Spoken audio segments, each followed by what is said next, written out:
সুপ্রিয় শিক্ষার্থী, তোমাদের সবাইকে স্বাগতম। আশা করি তোমরা সবাই সুস্থ আছো এবং সবাই স্বাস্থ্যবিধি মেনে চলছ।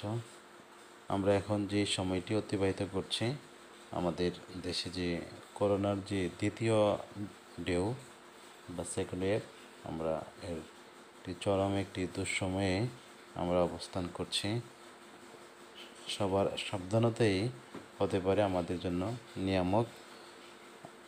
আজকে উৎপাদন ব্যবস্থাপনা ও বিপণন প্রথম পত্রের সর্বশেষ অধ্যায় লেআউট এর কিছু অংশ নিয়ে আলোচনা করব। তোমাদের সাথে রয়েছে আমি মোহাম্মদ দেলাওয়ার হোসেন, প্রভাষক, ব্যবস্থাপনা বিভাগ, শ্রীমঙ্গল সরকারি কলেজ, শ্রীমঙ্গল, মৌলভীবাজার। আজকে আমরা লেআউট বা বিন্যাসের উপর প্রভাব বিস্তারকারী কিছু উপাদান রয়েছে, এগুলো নিয়ে আলোচনা করব। আমরা সবাই জানি যে লেআউট শব্দটি হলো যে প্রতিষ্ঠানে নিয়োজিত সকল উপকরণের যথাযথ ব্যবহার, উৎপাদনশীলতা ও কর্মদক্ষতা বৃদ্ধির জন্য সাধারণত যে পরিকল্পনা করা হয় তাকে বলা হয় বিন্যাস।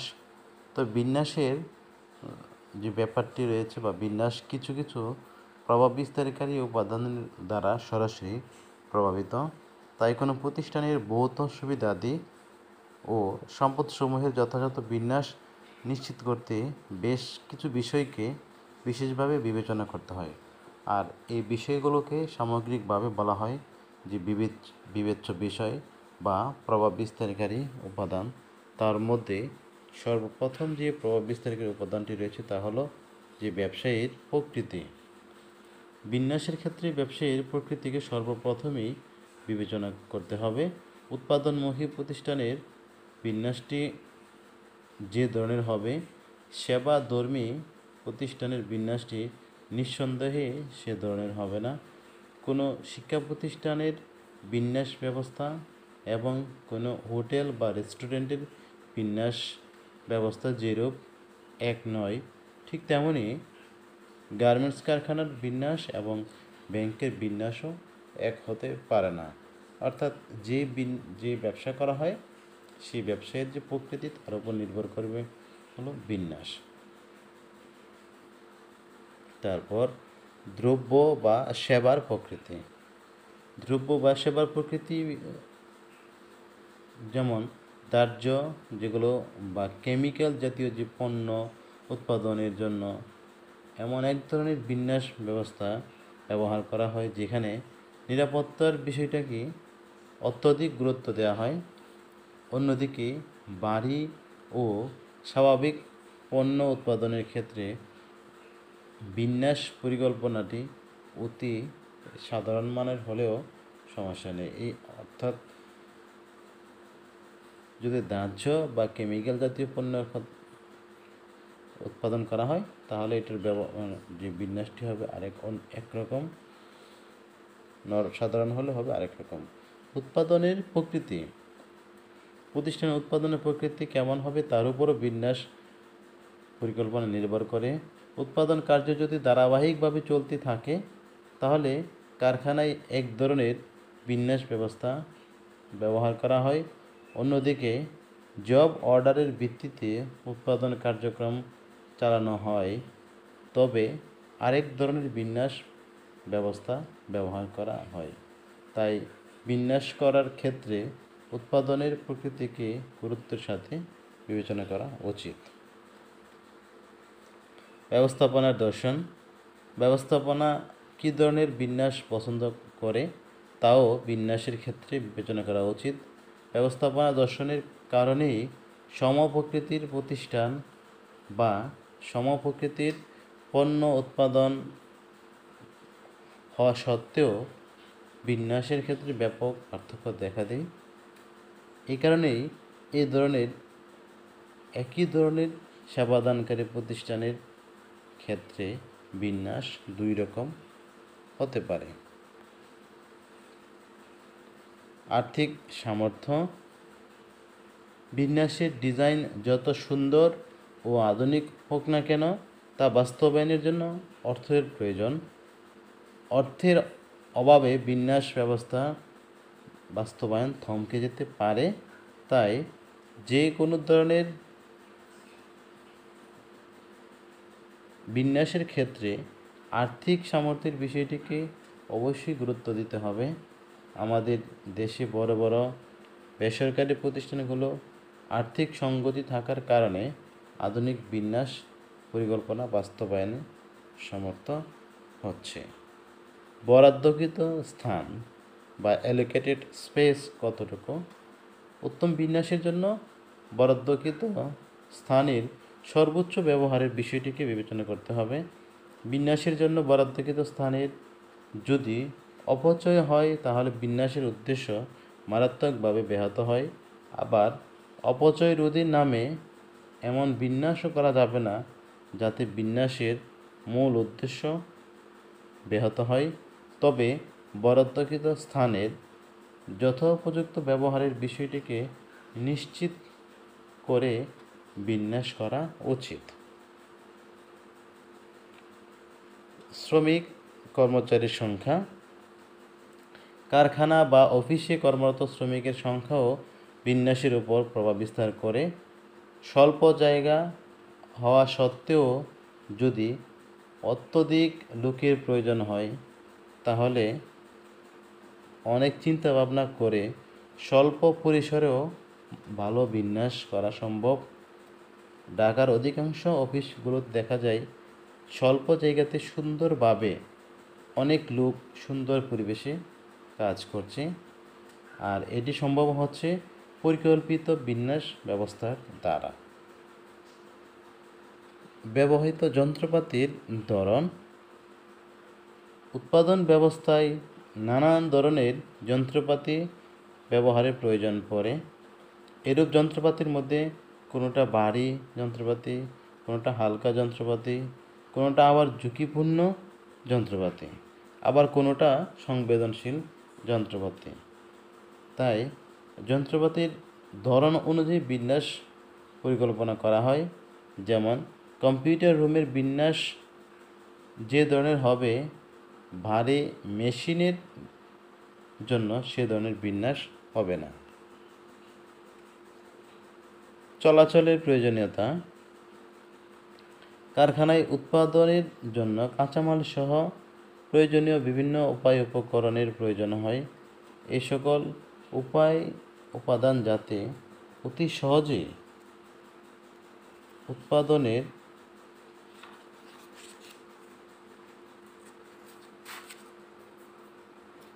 কাজে ব্যবহার করা যায় বা যে প্রয়োজনীয় যে চলাচল বা মুভমেন্ট বা প্রয়োজনীয় স্থানে আনা নেওয়া করা যায় সে বিষয়টিকে অবশ্যই বিন্যাসের সময় খেয়াল করা উচিত। আবার কোনো বিন্যাসের কোনো অফিসের উপকরণ চলাচলের প্রয়োজন না হলেও নানান ধরনের লোক সেখানে আসা যাওয়া করে, ফলে এই সকল লোকজন যাতে সহজে চলাফেরা করতে পারে সেই বিষয়টিও বিন্যাসের ক্ষেত্রে বিবেচনা করা উচিত। কার্য সম্পাদনের পরিমাণ। কার্য সম্পাদনের মাত্রার উপরও বিন্যাসের বিষয়টি নির্ভর করে। একই ধরনের কাজ যদি প্রচুর পরিমাণে করা হয়, অর্থাৎ বারবার যদি একই কাজ করা হয় এবং স্থির প্রকৃতির বিন্যাস ব্যবস্থা করা যেতে, তবে সেক্ষেত্রে স্থির প্রকৃতির বিন্যাস ব্যবস্থা করা যায়। আবার উৎপাদন প্রকৃতির পরিবর্তন বা সেবাদানের ক্ষেত্রে ক্রেতাদের বিভিন্নমুখী চাহিদার প্রেক্ষিতে যদি বিন্যাসের পরিবর্তন করা হয় তাহলে অত্যধিক নমনীয় প্রকৃতির বিন্যাস ব্যবস্থা চালু করা উচিত। পারিপার্শ্বিক অবস্থা। বিন্যাস কার্যক্রমের ক্ষেত্রে পারিপার্শ্বিক অবস্থাকে অবশ্যই বিশেষভাবে বিবেচনা করতে হবে। পারিপার্শ্বিক অবস্থা বলতে আবহাওয়া, জলবায়ু, সরকারি নিয়ম নীতি, প্রতিযোগীদের অবস্থান, গ্রাহকদের প্রত্যাশা ইত্যাদিকে বোঝানো হয়। যেমন আমাদের দেশে গার্মেন্টস সেক্টরে বিদেশি ক্রেতাদের প্রত্যাশা অনুযায়ী প্রায়ই বিন্যাস করা হয়ে থাকে। তাছাড়া সরকারি নিয়ম নীতির কারণে পরিবেশ দূষণ যাতে না হয় সেই দিকে লক্ষ্য রেখে কারখানা বিন্যাস করা হয়। এই বিষয়গুলোকে উপরোক্ত যে বিষয়গুলো রয়েছে এই বিষয়গুলোকে অত্যন্ত গুরুত্ব সহকারে বিবেচনা করে বিন্যাস ব্যবস্থা করতে হয় বিধায় তাদেরকে বলা হয় যে প্রভাব বিস্তারকারী উপাদান সমূহ। লেআউট বা বিন্যাসের গুরুত্ব। একটি প্রতিষ্ঠান যত ছোট হোক বা বড় হোক না কেন, উৎপাদনমুখী হোক বা সেবামূলক হোক, ব্যবসায়ী প্রতিষ্ঠান হোক অথবা অব্যবসায়ী প্রতিষ্ঠান হোক, প্রত্যেকটি প্রতিষ্ঠানের জন্য বিন্যাস খুব গুরুত্বপূর্ণ একটি বিষয়। বিন্যাসটি এরকম হতে পারে যে কারখানা বিন্যাস অথবা প্রক্রিয়া বিন্যাস অথবা পণ্য বিন্যাস অথবা গুদাম বিন্যাস অথবা অফিস বিন্যাস এ ধরনের হতে পারে। বিন্যাস যে ধরনের হোক না কেন, প্রতিটি বিন্যাসের ক্ষেত্রে কিছু গুরুত্ব রয়েছে এবং এই কারণেই বিন্যাস করা হয়। যেমন বিন্যাসের যে গুরুত্বগুলো রয়েছে তার মধ্যে সর্বপ্রথম যে গুরুত্বটি তা হলো স্থানের যথাযথ ব্যবহার। যে কোনো বিন্যাসের উদ্দেশ্য হলো বরাদ্দকৃত স্থানের যথাযথ ব্যবহার নিশ্চিত করা। বিন্যাসের দুর্বলতার কারণে যদি স্থানের অপব্যবহার করা হয় তাহলে উৎপাদন ব্যয় বৃদ্ধি পাবে, যা প্রাতিষ্ঠানিক লক্ষ্য অর্জনকে মারাত্মকভাবে ব্যাহত করে। তাই অফিস বা কারখানার জন্য বরাদ্দকৃত স্থানের যথাযথ ব্যবহারের লক্ষ্যে বিন্যাস পরিকল্পনা গ্রহণ ও বাস্তবায়ন করা উচিত। কর্মীদের মনোবল বৃদ্ধি। উত্তম বিন্যাসের ফলে একদিকে যেমন অপচয় হ্রাস পায়, অন্যদিকে তেমনি উত্তম কার্যপরিবেশ পেয়ে কর্মীরা পেষিত হয়। তাছাড়া কর্মীদের কর্মদক্ষতা বৃদ্ধি, পারস্পরিক সম্পর্কের উন্নয়ন, শ্রমিকদের নিরাপত্তা প্রদান ইত্যাদি কারণে কর্মীদের মনোবল বৃদ্ধি পায়। তাই বলা যায় প্রতিষ্ঠানে নিয়োজিত কর্মকর্তা কর্মচারীদের মনোবল বৃদ্ধিতে উত্তম অফিস বিন্যাস গুরুত্বপূর্ণ অবদান রাখে। সহজ চলাচল। কারখানায় উৎপাদনের জন্য কাঁচামাল সহ বিভিন্ন উপায় উপকরণের প্রয়োজন হয়। এই সকল উপায় উপকরণ যাতে অতি সহজে উৎপাদনের স্থানে আনা নেওয়া করা যায় সেই লক্ষ্যে বিন্যাস পরিকল্পনা করা হয়। আবার কোনো অফিসে উৎপাদনের উপকরণ প্রয়োজন না হলেও নানান ধরনের লোকের সমাগম বা আসা যাওয়া হয়, ফলে এসব লোকজন যাতে সহজেই চলাফেরা করতে পারে সে উদ্দেশ্যে কি অবশ্যই সামনে রেখে বিন্যাস করতে হয়। ঝুঁকি হ্রাস। বর্তমানে উৎপাদন ব্যবস্থাপনার বা সাথে নানান ধরনের ঝুঁকি রয়েছে, ঝুঁকি ব্যবস্থাপনা করতে হয়, রিস্ক ম্যানেজমেন্ট রয়েছে। এ সকল যেমন অগ্নিকাণ্ড, দুর্ঘটনা, চুরি, ডাকাতি ইত্যাদি। অফিস বা কারখানায় যদি আধুনিক ও মানসম্মত বিন্যাস ব্যবস্থা প্রয়োগ করা না হয় তাহলে এ ধরনের ঝুঁকি আরও বৃদ্ধি পেতে পারে।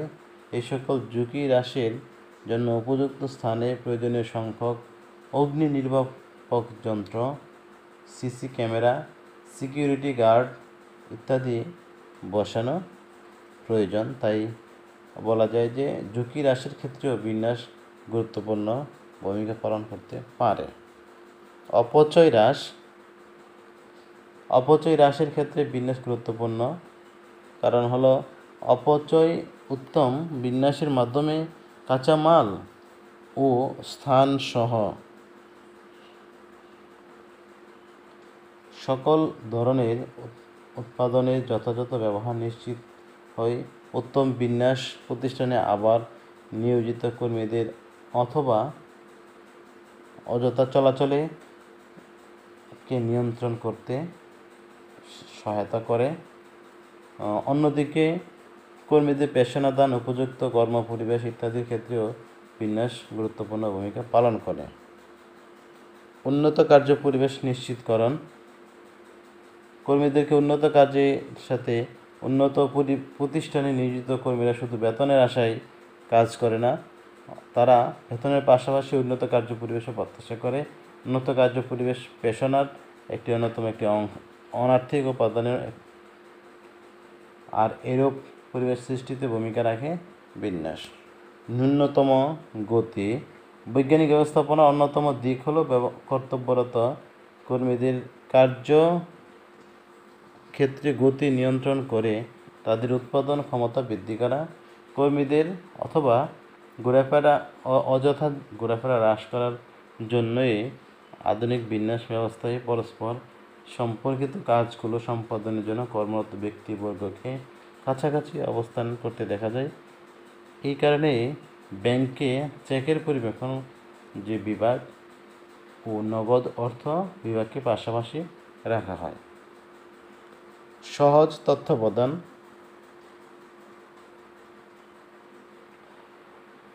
প্রতিষ্ঠানের সকল বিভাগ ও উপবিভাগের মধ্যে কর্মরত ব্যক্তিদেরকে যেন সহজে তথ্য প্রদান করা যায়, এই জন্য এইটিকে সামনে রেখে বিন্যাস ব্যবস্থা করা হয়। এই কারণে বর্তমানে আধুনিক অফিসগুলোতে সিসি ক্যামেরা স্থাপনের প্রবণতা দেখা যায়। যদিও অনেকে এটাকে মানবাধিকার লঙ্ঘন মনে করেন, তবুও বিন্যাসের সাহায্যে কর্মীদের তথ্য প্রদান করা যায়। উন্নত সেবা নিশ্চিতকরণ। উন্নত সেবা নিশ্চিতকরণের ক্ষেত্রে বিন্যাস গুরুত্বপূর্ণ ভূমিকা রাখে। সেই সকল প্রতিষ্ঠানের মূল কাজই যদি হয় সেবা দান, প্রতিষ্ঠানের বিন্যাসের মূল উদ্দেশ্য তখন যে উন্নত সেবা নিশ্চিত করা। সুনাম অর্জন। প্রতিষ্ঠিত বহুজাতিক কোম্পানির শাখাসমূহ এবং বৃহত্তম বেসরকারি প্রতিষ্ঠানের অফিস বিন্যাসের ক্ষেত্রে আমরা একটা বিষয় লক্ষ্য করি। তাছাড়া ব্যাংক, বিমা, ইলেকট্রনিক্স কোম্পানির শোরুমগুলোতে নিজেদের সুনামের কথা চিন্তা করে তাদের বিন্যাসও আধুনিক ও অত্যন্ত সুন্দর হয়ে থাকে। উত্তম বিন্যাসের যে নির্ধারক বা পূর্বশর্ত বা লক্ষণসমূহ তা হলো যে সর্বপ্রথম যে লক্ষণ তা হলো যে ন্যূনতম নাড়াচাড়া, অন্ততপক্ষে যে মিনিমাম যে নাড়াচাড়ার ব্যবস্থা থাকতে হবে। তারপর অত্যধিক নিরাপত্তা সম্বলিত হইতে হবে, আধুনিক হইতে হবে। সর্বোচ্চ নমনীয়তার নীতিটি থাকতে হবে, অর্থাৎ যখনই প্রয়োজন তখনই পরিবর্তন করা যাবে, এই ধরনের নমনীয়তা কৌশল অবশ্যই থাকতে হবে। সহজ চলাচল, এক বিভাগ থেকে আরেক বিভাগ অথবা যে সকল প্রতিষ্ঠানে লোকের সমাগম বেশি হয় সেই সকল প্রতিষ্ঠানের জন্য লোকজন সহজে আসতে পারে বা চলাচল করতে পারে, অবশ্যই সেটি থাকতে হবে।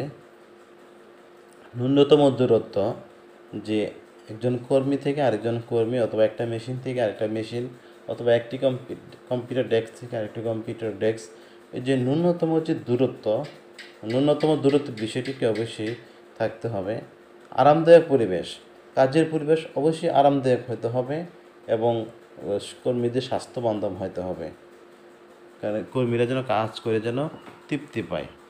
সর্বোচ্চ দৃশ্যমানতা, যে বিন্যাসের যে সুবিধা এটা দৃশ্যমান হইতে হবে বা প্রতিষ্ঠানের যে বিভিন্ন বিভাগ উপবিভাগ রয়েছে বা একটি নির্দিষ্ট ফ্লোরে যতগুলো ডেস্ক রয়েছে সবগুলো ডেস্ক যেন দেখা যায়, সবাই যেন দৃশ্যমান হয়, এরকমভাবে বিন্যাস করতে হবে।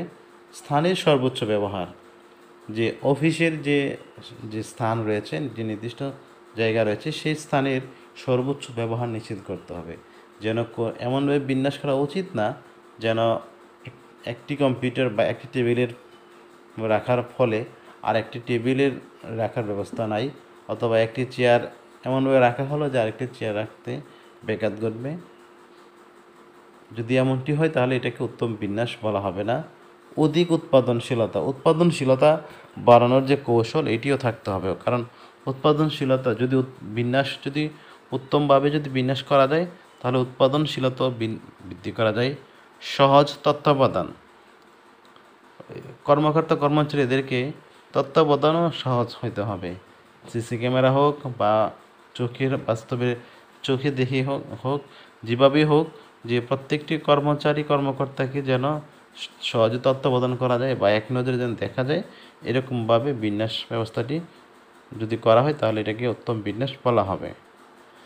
আমরা এতক্ষণ উত্তম বিন্যাসের যে লক্ষণসমূহ দেখলাম, এখন আমরা দেখছি যে এখানে খারাপ বিন্যাসের লক্ষণসমূহ, অর্থাৎ যে বিন্যাসটিকে বলা হয় ইনএফেক্টিভ, বা যদি বিন্যাসটি যদি ভালোভাবে না করা যায় তাহলে যে লক্ষণ ধরা পড়বে, যেমন স্থানের অপব্যবহার হবে, যে স্থান বা স্পেস রয়েছে সে স্পেস কোনো স্পেস খালি থাকবে বা অপব্যবহার হবে, চলাচলের অসুবিধা হবে, মানে লোকজন স্বাধীনভাবে বা সঠিক ইচ্ছামতো চলাচল করতে পারবে না, দ্রব্য বা কাঁচামালের অতিরিক্ত চাপ থাকবে, যে কাঁচামাল বা দ্রব্য এগুলোর অতিরিক্ত চাপ থাকবে, দীর্ঘ পরিবহন রেখা থাকবে, যে পরিবহন রেখা হবে হলো দীর্ঘ, অর্থাৎ যে রাস্তা বা যে পথ সেটি দীর্ঘ হবে, প্রতিকূল কার্য পরিবেশ, কাজের পরিবেশটি তখন কর্মকর্তা বা কর্মী যারা তাদের জন্য প্রতিকূল হবে, নিরাপত্তাহীনতা, কখনো কখনো যে তাদের যে কাজের পরিবেশ সেটি তাদের যে নিরাপত্তা যে বিষয়টি সেই বিষয়টিও এখানে ইগনোর করা হতে পারে, দীর্ঘ উৎপাদন চক্র, যে উৎপাদন যে সার্কেল বা প্রোডাকশন সার্কেল সে প্রোডাকশন সার্কেলটিও দীর্ঘ হতে পারে বা দীর্ঘায়িত হতে পারে,